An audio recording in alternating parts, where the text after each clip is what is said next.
কালী পুজো শেষ, মাই তোমাকে বিসর্জন করে এলাম। মনটা খুব ভারাক্রান্ত। ভাবলাম তোমাদের প্রত্যেকের সাথে শেয়ার করি।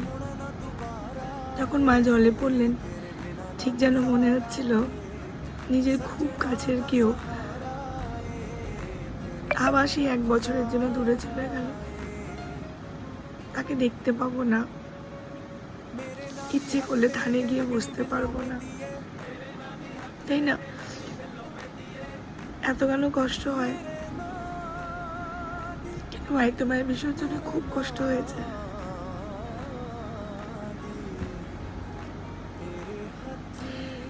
ছুটি শেষ, আবার প্রতিদিনের রেগুলার লাইফস্টাইল ফিরতে হবে। আবার 1টা বছর পর বাড়ি আসতে পারবো, আবার 1টা বছর পর মাকে দেখতে পাবো।